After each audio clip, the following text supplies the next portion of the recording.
నమస్తే. Welcome to red TV. నేను ప్రియా కౌశిక్. ప్రస్తుతం మనతో పాటు సీనియర్ జర్నలిస్ట్ డివి శ్రీనివాస్ గారు ఉన్నారు. నమస్తే సార్. నమస్తే. సార్, 'పుష్ప 2' ఆల్రెడీ ఎన్నో వివాదాల్లో నుంచి బయటకు వచ్చి సినిమా రిలీజ్ చేయడం జరిగింది. రివ్యూస్ వస్తున్నాయి. సినిమా గురించి టాక్ నడుస్తుంది.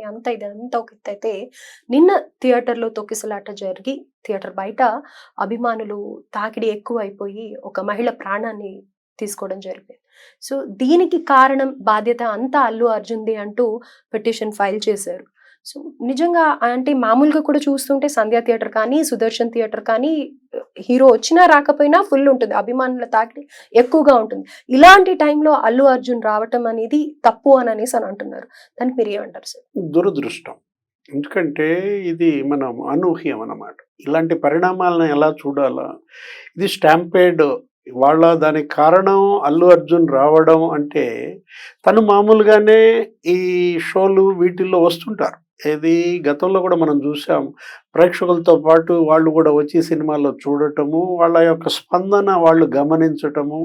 ఇది కొత్తగా అల్లు అర్జునే ప్రారంభించింది కాదు. గతంలో అనేక మంది హీరోలు, దర్శకులు ప్రేక్షకులతో కలిసి సినిమా చూస్తుంటారు. కాకపోతే ఈ జరిగిన పరిణామం మాత్రం దురదృష్టకరం. ఇవి జరుగుతున్నప్పుడు వాటికి తగ్గ జాగ్రత్తలు తీసుకోవాలి. అల్లు అర్జున్ వస్తున్నాడు, అక్కడ ఇదే 'పుష్ప' దీనిపైన అనేక ఎక్స్పెక్టేషన్స్ ఉన్న నేపథ్యంలో గత నెల రోజులుగా అసలు దేశవ్యాప్తంగా మనం ఇదే చూస్తున్నాం. బీహార్లో కూడా మనం చూసాం. అక్కడ కూడా తొక్కిసలాట జరిగింది. అక్కడ ప్రీ ఈవెంట్ ఏదో ఆడియో రిలీజ్ అట్లాంటి వాటిల్లో టీజర్ రిలీజ్ అప్పుడు కూడా, అంటే ఇక్కడ ఇంత పెద్ద ఎత్తున వాళ్ళు గ్యాదర్ అవుతున్నప్పుడు మినిమం తీసుకోవాల్సినటువంటి జాగ్రత్తలు కూడా తీసుకోవాలి. నెక్స్ట్ ఈ వెళ్ళే సెలబ్రిటీస్ కూడా అక్కడ నేను వెళ్ళడం వల్ల ఈ తొక్కిసలాటకు అవకాశం ఉంటుందా అని ముందే పోలీసుని అలర్ట్ చేయటము, నేను రావచ్చా అని ఆ పోలీస్ పర్మిషన్ తీసుకుని వెళ్ళటం, ఇలాంటివి కొన్ని నేర్చుకోవాలి. కొన్ని ఇంప్లిమెంట్ చేయకపోతే, గతంలో ఎప్పుడో మనం చూసాం ఇట్లాగే జూనియర్ ఎన్టీఆర్ సినిమా, అది కూడా ఆడియో రిలీజ్ అప్పుడు తొక్కిసలాట. అదే 10-12 ఏళ్ల క్రితం 'బాద్షానో' ఏదో అనుకుంటాను.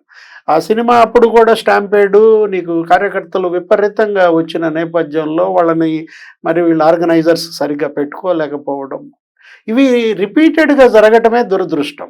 గతంలో కూడా ఏదైనా ఇలాంటి పెద్ద కార్యక్రమం, ఇలాంటి సెలబ్రిటీ ఈ మాస్ ఫాలోయింగ్ ఎక్కువగా ఉన్నటువంటి నాయకులు ఈ పెడుతున్నటువంటి ఈవెంట్స్ ముందు జాగ్రత్తలు తీసుకోవాలి. ఎంతమంది వస్తారు, ఏంటి, మనం వెళ్ళడం వల్ల అక్కడ ఏదైనా law and order problem create అవుతుందా, అటు పోలీస్తో ఇటు రెవెన్యూతో, ఆ తర్వాత వాళ్ళు కూడా కొన్ని జాగ్రత్తలు తీసుకోకపోతే ఇలాంటి పరిణామాలే జరుగుతాయి. ఇప్పుడు ఆ కుటుంబం మరి చక్కటి కుటుంబం నిన్నటి దాకా, అంటే ఫ్యాన్సే వాళ్ళు, మరి వచ్చారంటే ఆ షోకి అల్లు అర్జున్ ఫ్యాన్స్ అయి ఉంటారు. ఫ్యామిలీ సమేతంగా వచ్చారు మొత్తం నలుగురు.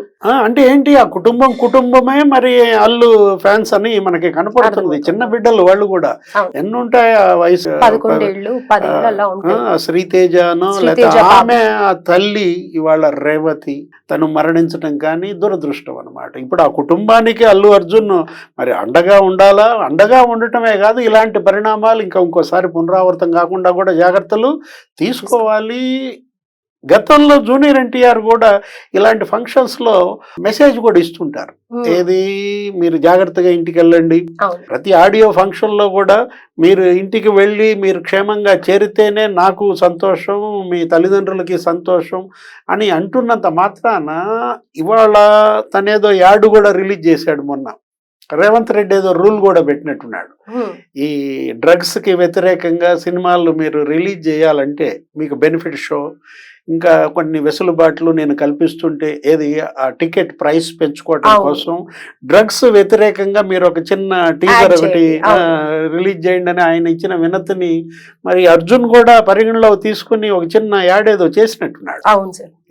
ఇవాళ డ్రగ్స్ మహమ్మారి బారిన పడి యువత ఎలా ఇదవుతోంది అనేది రష్మిక ఈయన చేసిన నేపథ్యంలో ప్రభుత్వ పరంగా సరైన సమాచార లోపమా, సినిమా వాళ్ళ వైఫల్యమా, అంటే ఇప్పుడు అల్లు అర్జున్ పరంగా లేకపోతే ఆ దర్శకుడు, ఆ ప్రొడక్షన్, ఆ సంధ్యా థియేటర్ వైఫల్యమా, ఏంటంటే దీన్ని ఎలా చూడాలా?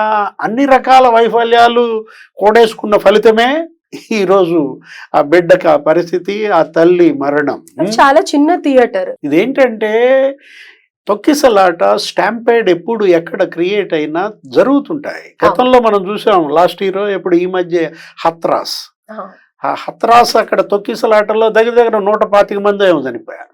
ఇలాంటివి ఎక్కడ జరుగుతాయి? పుష్కరాల్లో జరుగుతుంటాయి. చంద్రబాబు సీఎంగా ఉన్నప్పుడు కూడా నీకు గోదావరి పుష్కరాల్లో రాజమండ్రి అక్కడ కూడా తొక్కిసలాట, మరి 20 మంది అక్కడ చనిపోయిన పరిస్థితుల్లో ఆ నింద ఆయన పైన పడి, ఎప్పుడు చంద్రబాబుని విమర్శించాలన్నా ప్రత్యర్థులకి అది కూడా కలిసి విమర్శిస్తూ ఉంటారు. ఆ పుష్కరాల్లో ఈ మహాకుంభ ఇవి జరుగుతూ ఉంటాయి. అలాంటి సందర్భాల్లో జరుగుతాయి. అదేంటంటే అది ఆధ్యాత్మికం. అక్కడ జరిగాయంటే వాళ్ళు భక్తులు సరే, అన్ఎక్స్పెక్టెడ్ క్రౌడ్ చెప్పొచ్చు. ఇక్కడ సిచ్యువేషన్ ఏంటంటే కనుక ఆల్రెడీ ఎక్స్పెక్టెడ్, ఆ మూవీకి ఎక్స్పెక్టేషన్స్ చాలా హై ఉన్నాయి కాబట్టి డెఫినెట్ గా ఇది ఎక్స్పెక్టెడ్ సిచ్యువేషన్. అలాంటి టైంలో మరి అల్లు అర్జున్ గురించే ఎక్కువగా మాట్లాడుతున్నారు ఆయన రావడం గురించి. కమ్యూనికేషన్ గ్యాప్, ఏది సమాచార లోపం, తీసుకోవాల్సినటువంటి ప్రికాషన్స్ తీసుకోకపోవడం. హీరో వస్తున్నాడు అనుకున్నప్పుడు అతను వెళ్ళొచ్చా వెళ్ళకూడదా, రావచ్చా రాకూడదా అని తను అడగాలి. ఆయన ఆఫీస్ అడగాలి. ఎవరు? అర్జున్ ఆఫీస్ కానీ లేదు ఆ ప్రొడక్షన్. ఎవరు? ఆయన వెళ్తున్నాడంటే అర్థం మరి నిర్మాత లేకపోతే దర్శకుడు వాళ్ళ ప్రోత్సాహం కూడా ఉంటుంది కదా. జనరల్గా వాళ్ళే ఆయన కన్విన్స్ చేసి మీరు రండి షోకి అని అడుగుతారు. ఆయన ఫ్యామిలీతో వచ్చినట్టున్నాడు. దురదృష్టకర పరిణామాలు. ఇప్పుడు జరిగిన దాన్ని మనం ఇంకా దిద్దలేం, పోయిన ప్రాణాన్ని తీసుకురాలేం. ఇప్పుడు ఈ బిడ్డకి ఇవాళ మరి వైద్యం, ఈ పరిస్థితి ఆ తండ్రి లేకపోతే మరి ఆ కుటుంబానికి వాళ్ళు ఎవరు? తల్లి లేదు. ఇప్పుడు ఒకటి ఆ కుటుంబానికి బాసటగా నిలవడం ఒక ఎత్తు, మరొకటి ఏంటంటే ఇవి మళ్ళా పునరావృతం కాకుండా. ఇప్పుడు బాద్షా టైంలో ఎప్పుడో ఒకసారి జరిగింది, 10-12 ఏళ్ళు అవుతుందని కూడా అన్నాను. మరి ఆ రోజు ఆ తొక్కిసలాటలో ఇట్లాగే ఒక అభిమాని మృతి చెందిన నేపథ్యంలో అనేక జాగ్రత్తలు తీసుకోవాలి. ఇలాంటి ఈవెంట్స్ మొన్న బీహార్లో జరిగింది. ఇదే సినిమా ఏది పుష్ప 2కే ఎన్నాళ్ళు అవుతుంది ఆ టీజర్ రిలీజ్ అప్పుడు కూడా విపరీతమైన గ్యాదరింగ్. Just 15 days 10 days. అంటే ఇది మీరు ఎందుకు ఇంత ప్రోత్సహిస్తున్నారు? ఇది జరుగుద్దని తెలుసు, ఇది జరగకుండా మరి చర్యలు తీసుకోవాలంటే మీరు వెళ్లకుండా ఉండాల్సింది. అర్జున్ కూడా అంటే ఒకటి ఏది ఇది జరుగుద్దని ఊహించి వాళ్ళు రారు కదా. దురదృష్టం అంటోంది. అందుకే వీటిని ఇంకా మనం పునరావృతం కాకుండా చూడాలి, ఆ కుటుంబానికి అండగా ఉండాలి. ఇప్పుడు ఎవరు ఆ స్టెప్ తీసుకోవాలంటారు? అండగా ఉండాలి అని అంటే గనక అటు సుకుమారా లేకపోతే గనక అల్లు అర్జున, ఎవరు ఈ బాధ్యత చనిపోయిన మృతురాలికి ఆపద్బాంధవ ఎవరు అండగా ఉండాలంటే సమిష్టి బాధ్యత వహించాలా. ఎందుకంటే ఇది మనం ఇప్పుడు జరిగింది ఏంటి? మీ అభిమాని మృతి. వాళ్ళు ఆ షోకి ఎందుకు వస్తారు? జనరల్గా నీ మీద ఎంత ప్రేమ లేకపోతే బిడ్డలను కూడా తీసుకుని మరి ఆ కుటుంబం షోకి వచ్చిందంటే ఇక ఎంత వీర భక్తులై ఉండాలా. అంటే ఒకటి జనరల్గానే అడ్రస్ చేస్తూ ఉంటారు వీళ్ళు, ఏది అభిమానులకి వాళ్ళు ఏదో డెత్ బెడ్ మీద ఉన్నప్పుడు కూడా వెళ్ళి పలకరిస్తున్న సందర్భాలు, వీడియో కాల్ చేస్తున్నటువంటి సందర్భాలు, మనం వాళ్ళకి ట్రీట్మెంట్ ఏదో క్యాన్సర్ పేషెంట్లని ఇలా వెళ్తున్న నేపథ్యంలో ఇప్పుడు ఈ అభిమాని కుటుంబానికి అర్జున్ కుటుంబం అండగా ఉండటం వాళ్ళ యొక్క బాధ్యత. ఆ బాధ్యతతో పాటు అసలు ఆ సినిమా ప్రొడక్షన్ కానీ డైరెక్టర్ కానీ వాళ్ళు కూడా స్పందించి నిలబడాలి. ఒకటి పోయిన ప్రాణం తీసుకురాలేము, ముందు ఆ కుటుంబానికి మీరు అండగా ఉండండి. నెక్స్ట్ ఏంటంటే ఇంకా ఇది ఒక పుష్పయే కాదు, ఇంకా ఇది ఒక అల్లు అర్జునే కాదు, ఏ సినిమా అయినా ఏ హీరో అయినా ఇలాంటి మళ్ళా పునరావృతం కాకుండా ఎంకరేజ్ చేయకుండా గట్టి జాగ్రత్తలు తీసుకోవాలి. ఇదేదో కేసు వేయడం, జడ్సన్ ఎవరో కేసు వేస్తున్నారు, అది లా ఇన్ కోర్స్ అది జరుగుద్ది. ఏది అది జరగాల్సిన చర్యలు న్యాయస్థాన పరంగా జరుగుతాయి. ఆ కమిషన్ పరంగా వాళ్ళ చర్యలు వాళ్ళు తీసుకుంటారు. చట్టం తన పని తను చేసుకుపోతుంది. అది మనకు అనవసరం. కాకపోతే ఇక్కడ ముందు ఈ కుటుంబానికి అండగా ఉండటం